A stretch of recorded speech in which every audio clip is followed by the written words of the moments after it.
قرآن پاک کی ایک ایسی صورت جس کو اپنے فوت شدہ والدین کی قبر پر ہاتھ رکھ کر پڑھنے سے اللہ رب العالمین فوراً فوت شدہ والدین کی بخشش و مغفرت فرما دیتا ہے۔ یہی نہیں بلکہ جو اولاد اپنے فوت شدہ والدین کی قبر پر ہاتھ رکھ کر 7 مرتبہ یہ صورت پڑھتی ہے اس کی بھی بخشش کر دی جاتی ہے۔ حضرت علی شیر خدا رضی اللہ تعالیٰ عنہ فرماتے ہیں کہ جو تمہارے مردے ہیں ان کی زیارت کے لیے جایا کرو۔ اس کا معنی یہ ہے کہ قبرستان میں اپنے عزیزوں کی قبروں پر حاضری کے لیے جایا کرو۔ آپ سے پوچھا گیا کہ اس کا کیا اجر و ثواب ہے، تو آپ رضی اللہ تعالیٰ عنہ نے فرمایا کہ تمہارے مردے تمہاری حاضری سے خوش ہوتے ہیں۔ اس کی مثال اسی طرح ہے کہ جس طرح سے گھروں میں مہمان آنے پر عام طور پر انسان خوش ہوتا ہے، اسی طرح سے ہمارے فوت شدگان ہماری وہاں حاضری سے خوش ہوتے ہیں۔ پھر حضرت علی رضی اللہ تعالیٰ عنہ نے فرمایا تمہیں چاہیے کہ اپنے والدین کی قبروں پر جاؤ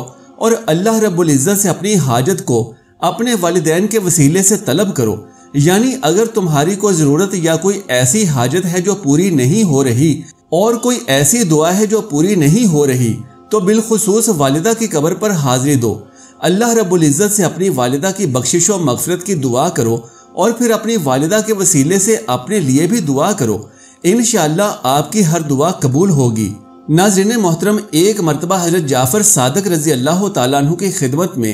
ایک شخص حاضر ہوا اور عرض کیا کہ اے حضرت، کیا مجھے اپنے مرحوم والدین کی قبر پر حاضری دینی چاہیے اور کیا مجھے ان کے ایصال ثواب کے لیے ان کی قبروں پر فاتحہ خوانی کرنی چاہیے؟ آپ نے فرمایا کہ تمہیں اپنے مرحوم والدین کی قبروں پر ضرور جانا چاہیے، ان کے لیے فاتحہ خوانی بھی کرنی چاہیے۔ پھر اس شخص نے پوچھا کہ بتائیے کہ مجھے ہفتہ کے کون سے دن قبرستان جانا چاہیے، کس وقت جانا چاہیے اور قبرستان جانے کے لیے کیا آداب ہیں؟ تو حضرت جعفر صادق رضی اللہ تعالیٰ عنہ نے فرمایا کہ اے شخص، ہفتہ کے کسی بھی دن تم قبرستان کی زیارت کے لیے جا سکتے ہو، لیکن کوشش کرو کہ جمعہ کے دن لازمی اپنے والدین کی قبروں کی زیارت کے لیے جایا کرو، کیونکہ جمعہ کا دن باقی دنوں میں افضل دن ہے۔ لیکن اگر جمعہ کے دن وقت میسر نہ ہو تو پھر کسی بھی دن جا سکتے ہو۔ یوں تو قبرستان جانے کے لیے کوئی خاص وقت مقرر نہیں، لیکن اگر ہو سکے تو طلوع فجر سے لے کر طلوع آفتاب کے درمیانی وقت قبرستان میں حاضری دو، کیونکہ پورے دن میں یہ وقت ایسا وقت ہے کہ جب مردے خود تمہاری آواز سنتے ہیں اور اس کا جواب بھی دیتے ہیں،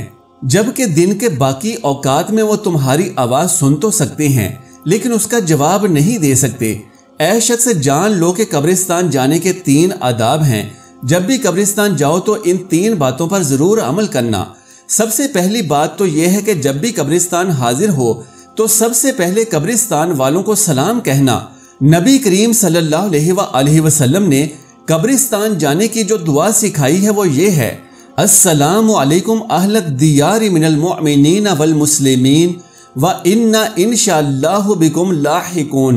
نَسْأَلُ اللَّهَ لَنَا وَلَكُمُ الْعَافِيَةَ۔ اے مومن اور مسلمان گھر والو، تم پر سلام ہو، ہم تم سے انشاءاللہ ملنے والے ہیں اور ہم اللہ سے اپنے لیے اور تمہارے لیے عافیت کا سوال کرتے ہیں۔ یہ دعا ہر مسلمان کو یاد ہونی چاہیے تاکہ وہ جب بھی قبرستان جائے یا قبرستان کے پاس سے گزرے تو یہ دعا لازمی پڑھ لیا کرے۔ لیکن اگر کسی کو یہ دعا یاد نہ ہو تو وہ یوں کہے: السلام علیکم ورحمۃ اللہ وبرکاتہ یا اہل القبور۔ لہٰذا قبرستان جانے کا سب سے پہلا ادب یہ ہے کہ اہل قبرستان والوں کو سلامتی کے لیے دعا دے۔ حضرت موسیٰ کاظم رضی اللہ تعالیٰ عنہ ایک بار ایک قبر پر کھڑے ہو کر فرمانے لگے کہ جس کی انتہا یہ ہو اس سے دل نہیں لگانا چاہیے، یعنی جس دنیاوی زندگی کی انتہا قبر ہو کہ بالآخر تو اسی میں جانا ہے، خواہ وہ چھوٹا بچہ ہو، بڑا بزرگ ہو، نوجوان ہو، عورت ہو یا مرد، امیر ہو یا غریب، کے بالآخر تو اسی قبر میں ہی جانا ہوگا۔ تو ایسی دنیا کی لذتوں سے ہرگز دل نہ لگاؤ کہ جس کا نتیجہ اور جس کی انتہا یہ چھوٹا سا 7 فٹ کا گڑھا ہوگی، اور وہ چیز کہ جس کی ابتدا یہ گڑھا ہے تو اس سے بھی انسان کو ڈرنا چاہیے، یعنی آخرت کی وہ مستقل زندگی کہ جس کی ابتدا یہ گڑھا ہے۔ اب یوں سمجھ لیجئے کہ وہ دنیا کے جس کی انتہا قبر ہے اس دنیا سے دل نہیں لگانا چاہیے، اور وہ آخرت کے جس کی ابتدا قبر ہے اس آخرت سے انسان کو ڈرنا چاہیے، کہ جس کی ابتدا اس قدر ہولناک ہے تو اس کی انتہا کیا ہوگی کہ ابھی تو وہ قبروں میں آئے ہیں، پھر ایک دن قبروں سے اٹھائے جائیں گے، پھر اس کے بعد محشر میں جمع ہونا ابھی باقی ہے، پھر اس کے بعد نامہ اعمال کا دیا جانا باقی ہے، پھر اس کے بعد نامہ اعمال کا تولا جانا باقی ہے، پھر اس کے بعد پل صراط باقی ہے، یعنی نہ جانے قبر کے بعد کتنی چوکیاں ابھی باقی ہیں، اور ان میں سے ہر ایک منزل پہلی سے زیادہ ہولناک اور خطرناک ہے۔ لہٰذا فرمایا کہ جس زندگی کی ابتدا قبر ہو اس کی انتہا سے انسان کو ڈرنا چاہیے۔ پیارے دوستو، حضرت امام جعفر صادق رضی اللہ تعالیٰ عنہ نے فرمایا کہ قبرستان کے آداب میں سے سب سے پہلا کام یہ ہے کہ قبرستان والوں کو سلام کرے، پھر دوسرا عمل یہ ہے کہ متعلقہ قبر پر، یعنی والدہ کی قبر ہے یا والد کی قبر ہے یا پھر کسی عزیز اور رشتہ دار کی قبر ہے، تو اس پر حاضر ہو کر اس قبر کو پانی سے تر کرے، یعنی اس پر پانی چھڑکنا چاہیے۔ فرمایا گیا ہے کہ جب تک اس قبر کی مٹی گیلی رہتی ہے تب تک اس پر سے عذاب کو دور کیا جاتا ہے، یعنی دوسرا کام یہ ہے کہ قبر پر پانی چھڑکنا چاہیے، جو اس چیز کا سبب بنتا ہے کہ اگر خدا نہ خواستہ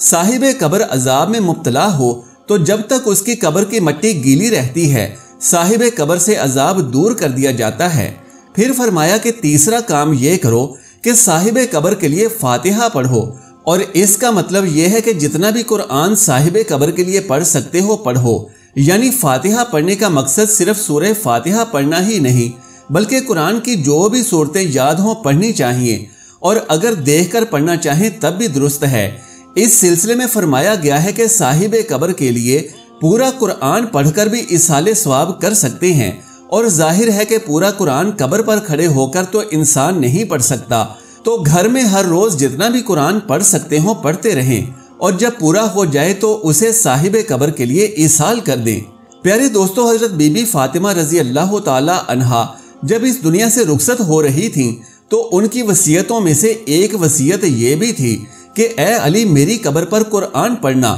اور ایسا اس لیے کہ جب انسان قبر میں جاتا ہے کہ اسے سب سے زیادہ انس اور راحت دینے والی چیز قرآن ہے، لہٰذا تیسرا کام جو قبر پر کھڑے ہو کر صاحب قبر کے لیے کرنا چاہیے وہ قرآن خوانی ہے، اور وہاں انسان قرآن پاک کی کوئی بھی سورہ مبارکہ تلاوت کر سکتا ہے۔ پیارے دوستو، علماء کرام فرماتے ہیں کہ صاحب قبر کو راحت اور سکون پہنچانے کے لیے قرآن پاک کی جو سورہ مبارکہ سب سے زیادہ تاکید کی گئی ہے وہ سورہ قدر ہے، یعنی انا انزلنا سے شروع ہونے والی سورت ہے۔ علماء کرام فرماتے ہیں کہ جب بھی کوئی بندہ اپنے کسی عزیز کی قبر پر جاتا ہے تو اسے چاہیے کہ صاحب قبر کی قبر پر ہاتھ رکھ کر 7 مرتبہ سورہ قدر پڑھ لیا کرے، تو اللہ رب العالمین اس کی برکت سے اس صاحب قبر کو بھی بخش دیتا ہے اور پڑھنے والے کی بھی مغفرت کر دی جاتی ہے۔ پیارے دوستو، یاد رہے کہ اہل قبور کی بخشش و مغفرت کے جتنے بھی اعمال بیان کیے جاتے ہیں،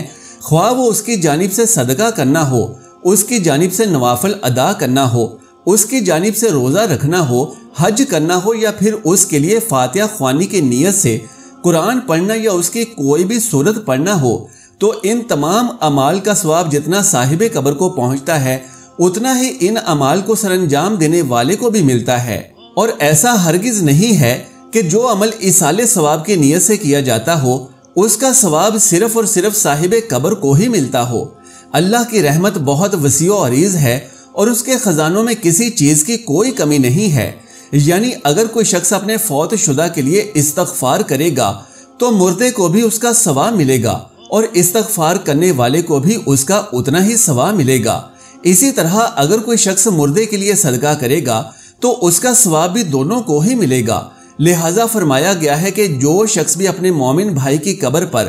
زیارت کے لیے حاضر ہو اور اس کی قبر پر ہاتھ رکھ کر 7 مرتبہ سورہ قدر پڑھے تو وہ شخص قیامت کے روز قیامت کی ہولناکیوں سے انشاءاللہ محفوظ رہے گا۔ اللہ رب العالمین سے دعا ہے کہ نیکی کی بات کو سننے سمجھنے اور اس پر عمل کرنے کی طاقت و توفیق مرحمت فرمائے، میرا سنانا اور آپ کا سننا قبول و منظور فرمائے،